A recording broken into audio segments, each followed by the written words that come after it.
નમસ્કાર મિત્રો, હું છું દિલીપ પટેલ. અમારા ખાસ એવા કાર્યક્રમમાં તમારા સૌનું તેમજ આપણે જીએસટીવીના વરિષ્ઠ પત્રકાર એવા અનિલભાઈ પટેલનું પણ આપણે સ્વાગત કરશું, જેઓ આપણી સાથે આજે રાજકીય મુદ્દાઓ પર ચર્ચા કરવાના છે.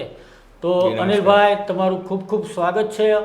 અમારા આમંત્રણને માન આપીને તમે જ્યારે અમારી સાથે જોડાયા છો. તો અનિલભાઈ, અમારો પહેલો સવાલ એ છે કે મહારાષ્ટ્રમાં સીએમને લઈને શું જાણી જોઈને મોડું કરવામાં આવી રહ્યું છે?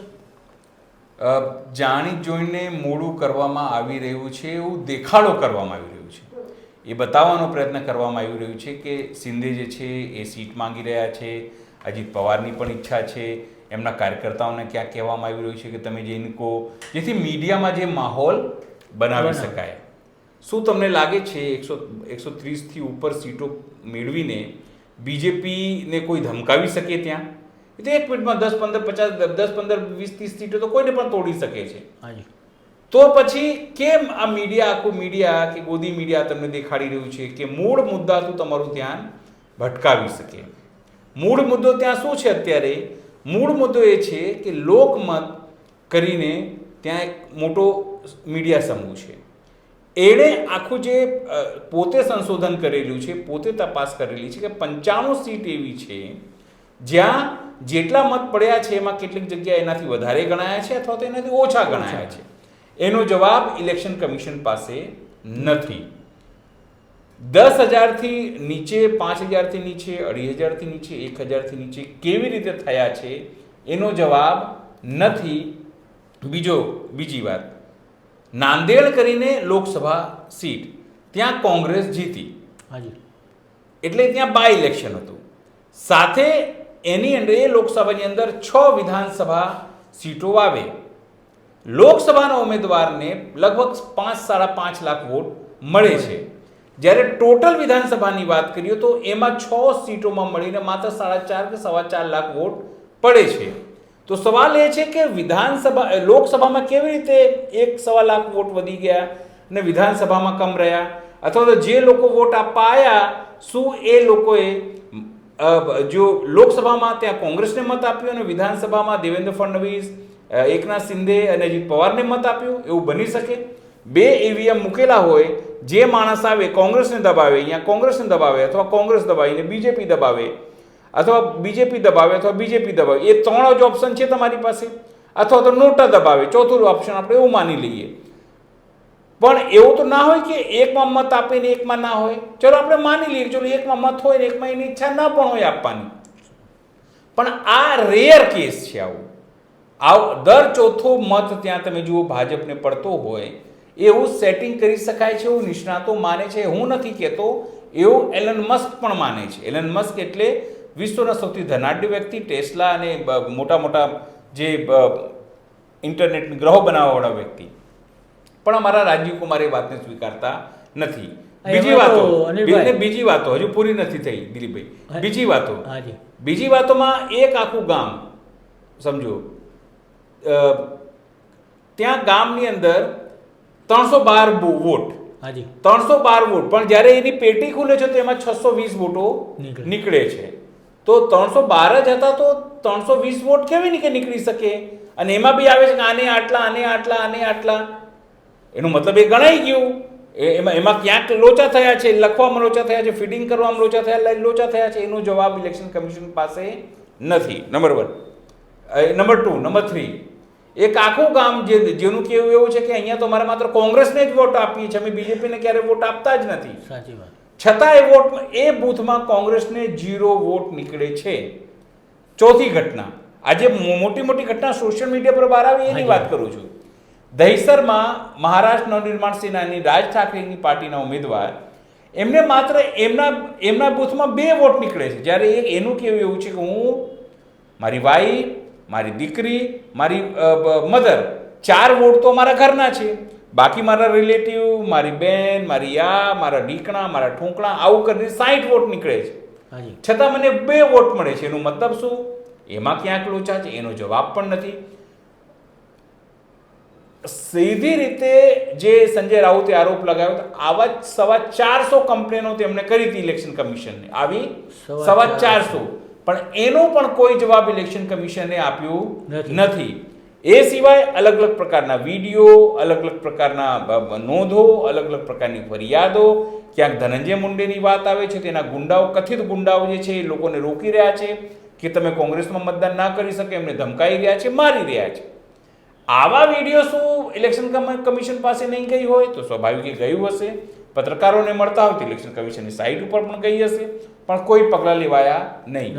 આ જે વસ્તુ હું તમને કહું છું, થોડીક વસ્તુ છે, થોડીક ટ્રેલર, પણ આવી કેટલી હજારો વસ્તુ થઈ હશે ત્યાં, પણ એ મુદ્દે કંઈ બોલવા માંગતું નથી. અને એટલા માટે જ આ બધી વસ્તુઓ ન દેખાડવી પડે દર્શકોને, દેશના લોકોને, મતદાતાઓને, વોટરોને ન દેખાડવી પડે અને પોલ ન ખુલી જાય સરકારની, તંત્રની, તમામ લોકોની.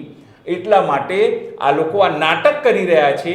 કોણ સીએમ, કોણ સીએમ, કોણ ડેપ્યુટી સીએમ, કેટલા લોકો આ તે મૂળ મુદ્દાઓથી ધ્યાન ભટકાવવા માટે આ ગોદી મીડિયા આ તમામ પ્રકારનું પ્રપંચ રચી રહ્યું છે, તમને દેખાડી રહ્યું છે, ભરમાવી રહ્યું છે. તમારે ચર્ચા થવી જોઈએ કે શું આ ફૂલ પ્રૂફ મિકેનિઝમ છે આ વોટિંગનો? તો મને લાગતું નથી, કારણ કે વિશ્વના અનેક દેશોએ ઈવીએમ લાયા, પણ પાછળથી તો એ ખબર પડી ગઈ કે હેક થઈ શકે છે, એ બંધ કરી દીધું. પણ આપણા ત્યાં કેવી એવી જીત છે કે આપણે ચાલુ રાખવા માંગીએ છીએ? કારણ કે જે આખી વાત કેટલાક પત્રકારો કહે છે, એમનું કહેવું એવું છે કે બીજેપીએ સૌથી પહેલા આનો પ્રયોગ છત્તીસગઢમાં કરેલું, એમાં સફળ થયા. એના પછી લોકસભા ઇલેક્શનમાં કર્યું, પણ લોકોએ આટલું ઓછું મત આપેલું કે આ લોકો 300 તો 250 પણ પહોંચી શક્યા નહીં. કર્યું હતું 70, 80, 60, 70 સીટો પર કર્યું હતું, એવું કેવું છે, કથિત રીતે આરોપ છે. કેટલું સાચું કેટલું ખોટું મને ખબર નથી. પછી એ લોકોએ હરિયાણામાં આ વસ્તુ કરી અને ફાઇનલી મહારાષ્ટ્રમાં આ લોકોએ કર્યું. ઘણા લોકો કહે છે કે તો પછી તમે ઝારખંડમાં કેમ નથી કહેતા? લોકોનો આરોપ એવું છે, અથવા જે લોકો તર્ક આપે છે, ઝારખંડ ખૂબ નાનું રાજ્ય છે, ખનિજ સંપદા ભરી, પણ રાજ્યસભાના મેમ્બરો જુઓ તો ત્યાં ઓછા આવે. એની સામે તમે મહારાષ્ટ્રમાં આવો તો આર્થિક શક્તિ, જનસંખ્યા વધારે, રાજ્યસભાના સાંસદો વધારે, જેથી ત્યાં એમને મદદ મળી શકે. એક નાની વસ્તુ આપીને મોટી વસ્તુ લઈ લેવી, તમને ખ્યાલ હોય, એ જ વસ્તુ કરવાની ગણતરી છે. એટલે મૂળ જે ગોદી મીડિયા છે, મોદી મીડિયા છે, સેટ થયેલી મીડિયા છે, મેઇન સ્ટ્રીમ મીડિયા જેને કહેવામાં આવે છે, એ તમામ મીડિયા જાણી જોઈને આખું એન્ડ સુધી ચલાવશે કે કોણ આવશે, કોણ સીએમ, પણ મને ખબર છે, બધાને ખબર હશે ત્યાં બીજેપીમાં, અમિતભાઈને ખબર હશે, નરેન્દ્રભાઈને ખબર હશે, દેવેન્દ્ર ફડણવીસને ખબર હશે, એકનાથ શિંદેને ખબર હશે, અજીત પવારને પણ ખબર હશે કોણ સીએમ. પણ એ તમામ લોકો પોતાના કાર્યકર્તાઓને ચલાવશે કે કોઈ એક બયાન આવશે, કોઈ એક નિવેદન આવશે, બડી ખબર કરીને લોકો તમને બનાવશે અને પછી મૂળ મુદ્દાઓથી તમારું ભટકાવશે. આપણા લોકતંત્રની ચર્ચા તેઓ કરવા દેવા માંગતા નથી, લોકોને ખબર પડે એવું ઈચ્છતા નથી તે મામલો. આમાં અનિલભાઈ, તમને બીજી એક વસ્તુ પૂછવા માંગુ છું કે આજે 26 તારીખના રોજ આજે સીએમનું આ લોકો જે જાહેરાત કરવાના હતા, તો હજી સુધી એના કોઈ સમાચાર નથી. તો આ બાબતમાં તમે કાંઈ કહેશો ખરા? જો એ બધાને એ વાતની ખબર છે. જો રાજીનામું આપી દેવામાં આવ્યું છે એકનાથ શિંદે તરફથી, હવે કેરટેકર ગવર્મેન્ટ ત્યાં ચાલી રહી છે. જો બનવાનું હશે તો બીજેપીનું જ બનશે. ABCD કોઈ પણ હોઈ શકે.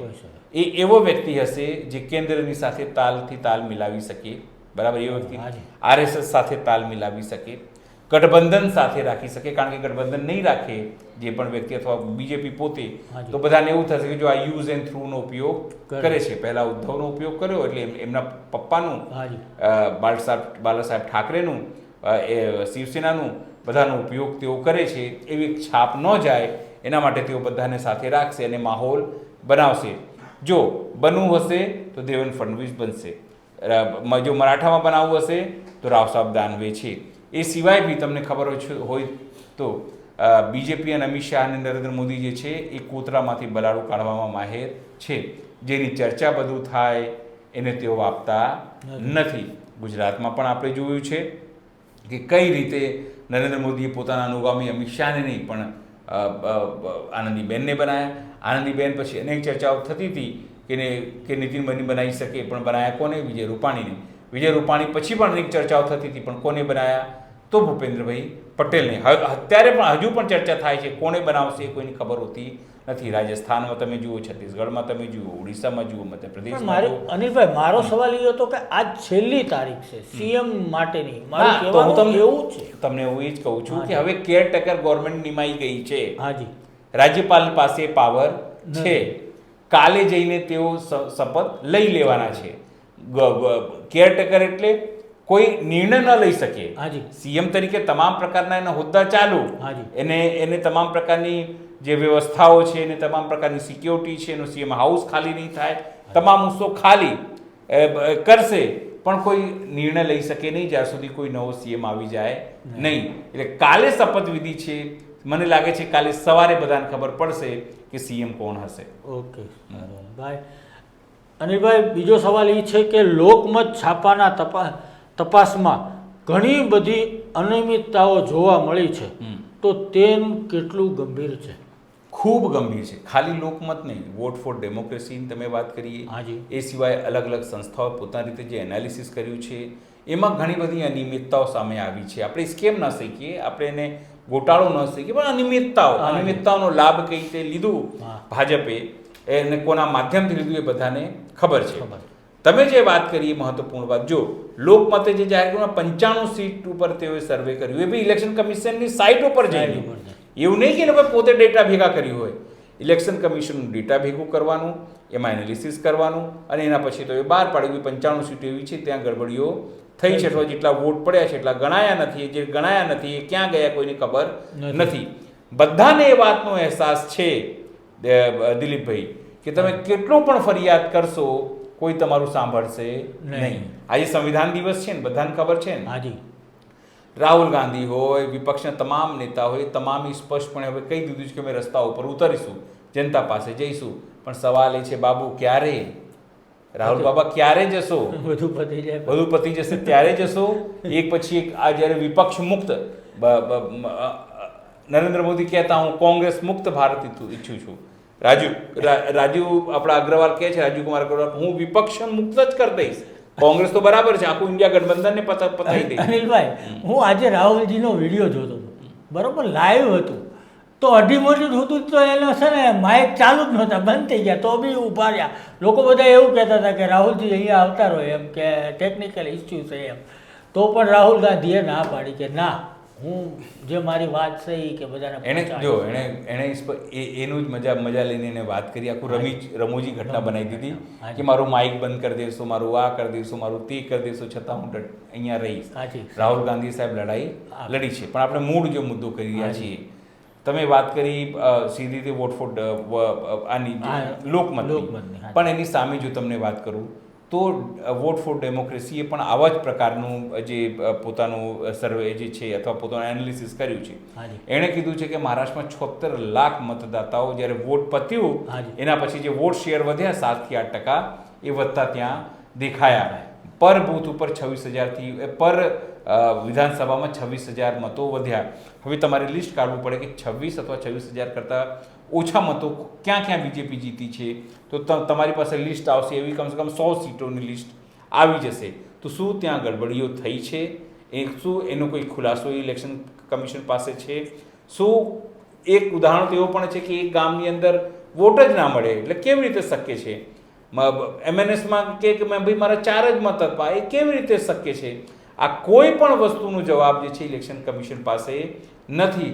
સવાલો ઘણા બધા છે. હવે સવાલ એ છે કે શું સુપ્રીમ કોર્ટ આ તમામ વસ્તુઓને ફરીથી સંજ્ઞાન લેશે? આટલા બધા ઉહાપોહ થઈ રહ્યો છે તો મને નથી લાગતું, કારણ કે જે રીતે ખન્ના સાહેબ આવ્યા છે ને એ તો પહેલાં પણ કહી ચૂક્યા હતા કે તમામ વસ્તુ પર વિશ્વાસ કરવો નહીં. તમને કહી દઉં કે હરિયાણાના 17 ઉમેદવારો હાઈકોર્ટ ગયા છે કે અમને ફેર તપાસ કરાવો, અમે જે ચબરખીઓ હતી અંદર એમાંથી મિલાન કરાવો, પણ હજુ ઇલેક્શન કમિશન એના માટે તૈયાર થયું નહીં. કરનાલના એક ભાઈ હતા, એમણે બહુ જબરજસ્તી કરી, કન્ટેપ કરી, તો ચાલો તમને મોક પોલ કરી દેખાય છે. ભાઈ મોક પોલ માટે અમે 47,200 રૂપિયા ના ભરીએ ને, મોક પોલ તો મફતમાં થાય છે, છતાં તમામ વસ્તુ કરવામાં આવી રહી છે. મૂળ કલ્પ્રિટ જે વ્યક્તિ છે, જો બે લોકો છે, એક ન્યાય વ્યવસ્થા જો સમયસર ન્યાય ન આપી શકે તો તમે શું કરશો? અને જે સંવિધાનિક સંસ્થાઓ છે જે લોકોના પગારથી ચાલે છે, જો એ સરકારને વફાદાર થઈ જાય તો તમે શું કરશો? તો પછી તમારી પાસે એક જ રસ્તો છે, તમે જનતાની પાસે જાઓ, સંઘર્ષ કરો, સડકથી લઈને સંસદ સુધી, ગામે ગામ લોકો સુધી પોતાની વાત પહોંચાડો. એના માટે તમારે જમીન ઉપર ઉતરવી પડશે.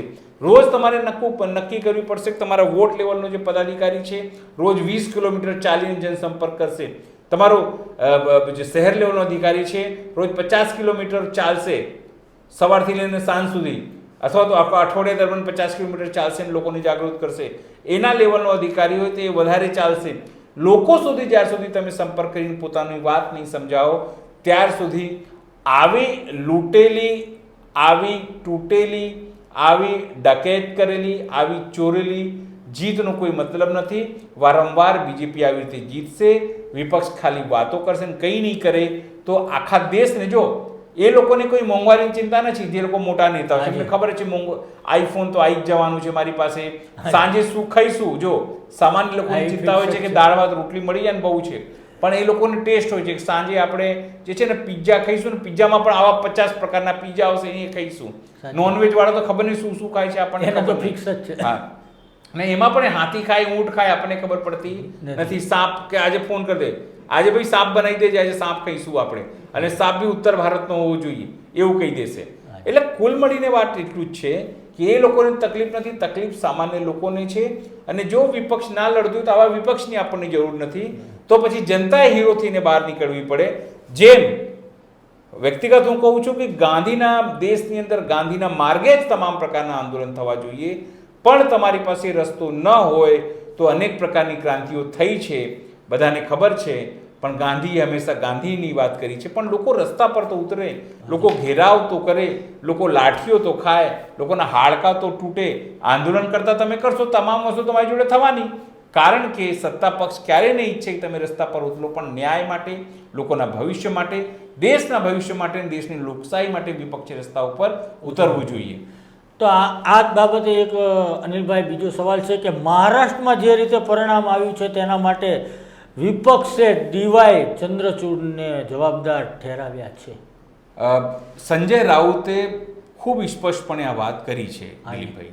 સંજય રાઉતને કેવું છે કે જ્યારે સરકાર અહીંયા તૂટી અથવા ચોરી લેવામાં આવી અથવા લૂંટી લેવામાં આવી, કોર્ટમાં મામલો ગયો હતો. કોર્ટ ઈચ્છત તો બધું સારું કરી શકે. ચલો કોર્ટે એક વાત કહી દીધી કે બરાબર છે ભાઈ, જે ઉથલાવાનું થઈ ગયું ખોટું હતું, રાજ્યપાલથી લઈને બધી વ્યવસ્થાઓ ખોટી હતી, પણ આ સિમ્બોલ છે અમે મૂળ પાર્ટીને આપીએ છીએ, નથી આપતા, શું કોઈ નિર્ણય કરવાની જરૂર હતી? પણ ડીવાય ચંદ્રચૂડ સાહેબ રિટાયર્ડ થઈ ગયા પણ કંઈ થયું નહીં. જો મુખ્ય સિમ્બોલ કદાચ મુખ્ય સિમ્બોલ જે છે એ ઉદ્ધવ પાસે હોત તો એનું ફરક પડી શકત એવી વાત તેઓ એવો આરોપ લગાવી રહ્યા છે. એ સિવાય એનસીપી સાથે પણ એવું જ થયું. આમાં ગડબડીઓમાં કહેવાય છે કે justice to delay, justice to delay. એટલે જો તમારી જસ્ટિસ ધીમે ધીમે મળે છે અથવા નથી મળતું તો મોડું થઈ રહ્યું છે તો એ અન્યાય બરાબર છે. એ વાત ચંદ્રચૂડ સાહેબ પોતાના સુપ્રીમ કોર્ટમાં અથવા તો પોતાના કરિયરમાં અનેક વખત કહી ચૂક્યા હશે, અનેક વખત વાંચી ચૂક્યા હશે, પણ તેમણે પોતાના કર્મમાં આ વસ્તુ કર્મની અંદર અમલી કર્યા નહીં. તો પછી સવાલ તેમના કેરેક્ટર ઉપર થાય છે. સવાલ તેમના જે શું એ રિયલમાં હીરો હતા કે માત્ર એમણે છદ્મ ઓઢેલું પોતાની ઉપર દેખાડવા માટે કે હું સારો વ્યક્તિ છું, સારો છું, પણ તેમનું મૂળ એજન્ડા કંઈ બીજું હતું. તમે જુઓ, માત્ર આની વાત નહીં, એક પછી એક તમામ નિર્ણય જુઓ. અયોધ્યાની એમણે વાત કરી તો કીધું મને ઉપરથી કોઈએ કીધું હતું, ભગવાને મને માર્ગદર્શન આપ્યું હતું લખવા માટે, એવું વાહિયાત વાતો તેઓ કરે. પછી તમે ઇલેક્ટ્રોલ બોન્ડની વાત તમે જુઓ કેવી રીતે આવ્યું. તેમને સપનામાં આવે કે મણિપુર માટે આપણે શું મોટો કર્યો તો કરી છે, પણ પછી શું એનું ફોલોઅપ શું તો કંઈ નહીં, કોઈ નિર્ણય શું તો કંઈ નહીં. એ તમામ વસ્તુ થાય. પછી મહિલાઓની વાત કરીએ તો પશ્ચિમ બંગાળ એમને યાદ આવે, પશ્ચિમ બંગાળથી શું મોટો લઈએ તો તે લઈ લે. અનિલ મસીહની વાત કરી, ચંડીગઢ મેયર ઇલેક્શનમાં એમણે અનિલ મસીહ અત્યારે પણ નોકરી કરી રહ્યો છે. કોઈ વસ્તુ નથી. જ્યારે એ માણસે તો કેટલું મોટું એ કર્યું, એને તો ફાંસી થવી જોઈએ, કારણ કે એને તો લોકશાહીનો મર્ડર કરવાનો પ્રયત્ન, અને મર્ડરના આરોપીને શું થાય, અથવા તો આજીવન કારાવાસ થાય અથવા તો ફાંસી થવી જોઈએ, પણ એવું કંઈ થયું નથી. એટલે એક પછી એક તમામ ચિંતા. છેલ્લે તો જેમણે એ કર્યું સાહેબ કે પોતાના ઘરે બોલાવીને ગણેશની આરતી જે પીએમ દ્વારા કરાવી, પોતાના ઘરે જઈને એને ફોટા વાયરલ કર્યા, વિડીયો વાયરલ કર્યા, એનાથી એમની જે ક્રેડિબિલિટી છે સાવ તળિયે જતી રહી. એ કહેતા છેલ્લે સુધી કે આ ઇતિહાસ મને કઈ રીતે યાદ રાખશે, તો તમને એક બોગસ નેતા તરીકે, બોગસ જજ તરીકે તમને યાદ રાખશે, પક્ષપાત ભર્યું વલણ માટે તમને યાદ રાખશે, તમે સરકારના ઇન્ડાયરેક્ટલી મદદ કરતા હતા એના માટે યાદ રાખશે, અને તમે જનતાનો વિશ્વાસનો ખંડન કર્યો છે ચંદ્રચૂડ સાહેબ, એના માટે તમને લોકો યાદ રાખશે. તો અનિલભાઈ, છેલ્લો સવાલ એ છે કે સંભલમાં જે રીતે મસ્જિદ સર્વે અને તેના પછી થઈ રહેલા કોમી રમખાણોમાં તેનામાં ઘણા બધા પ્રબુદ્ધ નાગરિકો ડીવાય ચંદ્રચૂડને બિલકુલ સાચી વાત છે. કેમ કહું છું, આપણા ત્યાં એક વર્શિપ એક્ટ છે, એટલે પૂજા કરવાનો આપણો અધિકાર. 1991માં આપણા લોકોએ નેતાઓએ મળીને નક્કી કર્યું કે ભાઈ વારંવાર જ્યારે બાબરી મસ્જિદ વાળો સવાલ ઉભો થયો, રામ મંદિર વાળો, કે વારંવાર તો કોઈ જગ્યાએ આવો સવાલ ઉભો થશે અને દેશમાં કોમી રમખાણું થશે, એટલે 1991માં એક કાયદો પસાર થયો, જેમાં એવું કહેવામાં આવ્યું કે 1947માં જે વસ્તુઓ જેવી હતી તેવી જ સ્થિતિમાં હંમેશા આપણે માનવાનું છે ને આપણે રહેવાનું, એને માન્યતા આપણે આપવી પડશે. એની અંદરથી અયોધ્યાને એ લોકોએ બહાર કાઢેલું, બરાબર. મુસ્લિમ સમુદાયને બી એવું લાગ્યું એક વખત કે ચલો કોઈ વાંધો નહીં, અયોધ્યામાં જો હવે પછી આવું કંઈ થશે નહીં, કારણ કે ખાલી અયોધ્યાને બાકાત રાખવામાં આવ્યું હતું. પણ એના પછી વારાણસીમાં જ્ઞાનવ્યાપીમાં સર્વે કરવા માટેની મંજૂરી માંગવામાં આવે છે, નીચે સર્વેની મંજૂરી આપી દેવામાં આવી છે, લોકો સુપ્રીમ કોર્ટ જાય છે, ત્યારે હાઈકોર્ટ કે સુપ્રીમ કોર્ટ કહે છે કે આ સર્વે છે, વૈજ્ઞાનિક સર્વે તો થવું જોઈએ, એમાં શું ખોટું છે, એના ઉપર રોક લગાવી નહીં. એટલે ત્યાં જઈને તમામ વસ્તુ તો એનું ઉહાપોહ થયું. એના પછી તમે આવો જે સંભલમાં જે મસ્જિદ છે એની અંદર પણ આ વસ્તુ થઈ. એટલે જે મૂળ કાયદો હતો એ કાયદાનું પાલન કરવાના બદલે પોતાની રીતે તમામ વસ્તુ થઈ, અને એના કારણે આ તમામ ઘટનાક્રમ અને જે 5-7 લોકો આ ઘટનામાં મરી ગયા છે. એટલે ચંદ્રચૂડ સાહેબે જો એક કાયદાનું પાલન, હું કોઈ નિષ્ણાત નથી કાયદાનો, સમજો, મેં 2 વર્ષ LLB જરૂરથી કર્યું છે, 3જો વર્ષ ના કરી શક્યો, પણ એ વાત જરૂર છે કે ચંદ્રચૂડ સાહેબને આ કરવાની જરૂર નહોતી, અથવા તો અટકાવી દેવાની. હવે થશે શું, આ જે ચંદ્રચૂડ સાહેબે કર્યું એ બધા જ લોકલ જે રાજ્યોના કે ડિસ્ટ્રિક્ટના જજો છે એનો ઉપયોગ કરશે. તમે કોઈ પણ એક મસ્જિદને લઈ જાઓ કે સાહેબ અહીંયા અમને લાગે છે કે ભૂતકાળમાં આવું હતું, લોકોની લાગણીથી સર્વે કરાવો, તો એ તપાસ સમિતિની નિમિત્તે જાઓ, બી સર્વે કરો, સમજો. તો પછી આ તો લોકોની અંદર વૈમનસ્ય વધવાનું છે. જ્યારે મને લાગે કે મારું મંદિર જોખમમાં મુકાઈ રહ્યું છે, ખોટા લોકો આવી રહ્યા છે, તો હું એનો વિરોધ કરવાનો છું. એવી રીતે મસ્જિદમાં પણ તમે જાઓ, જ્યારે એમને લાગે કે આ તો અયોધ્યા જેવું થઈ શકે છે અમારા ત્યાં પણ, તો એ પણ વિરોધ કરે. એ જવાબદારી હતી લોકલ પ્રશાસનની હતી, લોકલ સામાજિક લોકોની હતી, આગેવાનોની હતી, પોલિટિશિયનોની હતી. પણ ત્યાં તો સરકાર ઈચ્છે છે લઘુમતીઓને મારવાની, લઘુમતીઓ સાથે વિન્ડિક્ટિવ પોલિસી કરવાની, એમના ઘર તોડવાના, એમના જેલમાં નાખવાના. તમને મજાક લાગશે કે ત્યાંના જે સાંસદ હતા એ બિચારા હતા જ નહીં ત્યારે, પોલીસે એમને પણ આરોપી બનાવી દીધા કે એ પણ હતા, એમનો દીકરો ત્યાં ઉશ્કેરવામાં લોકો હતા. એટલે કેટલી બોગસ વાતો દેશમાં ફરીથી તમે માઇનોરિટીને જે અસુરક્ષાની ભાવના એની અંદર પેદા કરો છો. માઇનોરિટીને લાગે છે કે આ દેશમાં અમે સુરક્ષિત નથી, અમારા ધર્મ. ભાઈ, જે સમય દરમિયાન આપણે માની લઈએ, જે સમય દરમિયાન જે વસ્તુ થઈ હશે, અંગ્રેજોનું કાળ આવ્યો, મુસ્લિમોનું કાળ આવ્યો, મુગલોનું કાળ આવ્યો, આર્યો પણ અહીંયા આવ્યા, એમણે પોતાની રીતે ધર્મ સ્થળો બનાવ્યા. એક વ્યક્તિ મને મજાકમાં કહેતા, સાહેબ તમને કહું કે તમામ જગ્યાએ જુઓ ને તમે, તો બ્રાહ્મણો જે છે ને, બ્રાહ્મણોની ભૂમિકા મહત્વપૂર્ણ છે. બ્રાહ્મણોએ આટલા બધા વેદો લખ્યા, આટલા બધા ચોપાઈઓ લખી, કેટલી બધી વસ્તુઓ લખી, કેટલી સારી સારી વસ્તુઓ લખી, આપણને જ્ઞાન આપ્યું. પણ બ્રાહ્મણો શું કરે છે, તમને હિન્દુત્વનું પાઠ ભણાવે છે, પણ એવું નથી કહેતા ભાઈ બધા બ્રાહ્મણ બની જાઓ. તમને શું કહેશે, બ્રાહ્મણ તમે હિન્દુ બનો, હિન્દુત્વ માટે આપણે લડવાનું છે, હિન્દુત્વની રક્ષા કરવાની છે, હિન્દુત્વનું ફલાણું, હિન્દુત્વનું ઢેકાણું કરવાનું છે. પણ જ્યારે વાત આવે સાહેબ બધાને બ્રાહ્મણ જ બનાવી દો ને એટલે ચિંતા જ નહીં. ના, બ્રાહ્મણ નહીં, તમે તો વાણિયા જ, તમે તો ક્ષત્રિય, તમે તો પાટીદાર, તમે તો દલિત, તમે તો ફલાણું ઢીકનું. એટલે સવાલ એ છે કે હિન્દુત્વની જે ખોખલી રાજનીતિ છે એનો ઉપયોગ કરીને તમારા મારા દીકરાને દંગાઈ બનાવવામાં આવી રહ્યા છે. અને પોલિટિશિયનો અને જે ઊંચા લોકો છે અથવા તો જે સદ્ધર લોકો છે, જે પૈસાદાર લોકો છે, તો વિદેશ જઈ રહ્યા છે, એમના દીકરાઓ તો વિદેશમાં અમેરિકામાં ભણી રહ્યા છે. પણ જે ઉચ્ચ કુલીન વ્યક્તિઓ છે એમના દીકરાઓ, નેતાઓના દીકરાઓ ક્યાંક નેતા, ક્યાંક બિલ્ડર, ક્યાંક ICCમાં ચેરમેન, તમામ વસ્તુ થઈ રહ્યા છે. પણ જ્યારે ધર્મ બચાવવાની વાત આવશે તો હિન્દુએ તમારે થવાનું છે, પથ્થરોએ તમારે ફેંકવાનું છે, પથ્થરો તમે ખાવાનું છે, તમારે મરી જવાનું છે, મસ્જિદની ના, અમીર સામે લોકોને. જેને અને મસ્જિદની સામે ગાળો આપવાની છે, ડીજે વગાડવાનું છે, અને જ્યારે હિન્દુઓને એક કરવાની વાત આવે તો તમારે એવું કહેશો કે આ જો મસ્જિદોમાં આટલા બધા મુસ્લિમો ભેગા થાય છે તો આપણે કેમ નથી થતા? હાજી. ભાઈ તમને કોને રોક્યા છે તમારું ધર્મ પૂજા કરવા માટે? કોઈએ તમને અટકાયા છે? કોણે તમને કીધું છે 2 થી વધારે બાળકો પેદા ના કરો? કરો ને. તમને કોણે ના પાડી છે? તમે પણ કરો. જેમ સ્ટાલિને કીધું છે કે અમે અમારે ત્યાં છોકરાઓ વધારે થાય એના માટે પ્રયત્નો કરશું. પણ વાત એ છે કે અલગ અલગ વાતો, અલગ અલગ નેરેટિવ સેટ કરીને, અલગ અલગ અફવાઓ ફેલાવીને આવા દંગાઓ કરાવવામાં આવે છે, અને બીજેપી એના ઉપર રોટલાઓ શેકે છે, લાશો ઉપર રોટલાઓ શેકે છે. તમને ખબર પડતી નથી, અને લાશો પણ તમારા મારા જેવા બાળકોનું હોય છે, અને એવા છોકરાઓનું હોય છે જેઓ ના સમજ છે. લોકોને સમજવાની જરૂર છે, ને એના આખા માટે મેં તમને કીધું કે વર્શિપ એક્ટમાં જે સર્વેની વાત લઈને આવ્યા હતા એ ડીવાય ચંદ્રચૂડ લઈને આવ્યા હતા. એટલે એક સમય જે ડીવાય ચંદ્રચૂડ જે મારા માટે હીરો હતા, હું એમનું વખાણ કરતો, મારા અનેક ફેસબુક લાઈવમાં હું કહેતો કે એક માણસ આવ્યો છે જેને પોતાનું કરોડરજ્જુ છે એ સરકાર સામે ઊભો રહે છે, પણ એ મારી ભૂલ હતી, મને માફ કરજો, મેં ખોટા વ્યક્તિને એ વ્યક્તિને ઓળખી ના શક્યો. પણ એ અસલમાં અત્યારે તમે જુઓ તો એના જે ફેંસલાઓ હતા, એના જે ચુકાદાઓ હતા, એ દેશ માટે નુકસાનકારક સાબિત થઈ રહ્યા છે, દેશની એકતા માટે, લોકતંત્ર માટે નુકસાન સાબિત થઈ રહ્યા છે, અને એની સાથે એ કથિત વિલન પણ સાબિત થઈ રહ્યા છે. તો મિત્રો, આ હતા આપણા સાથે અનિલભાઈ.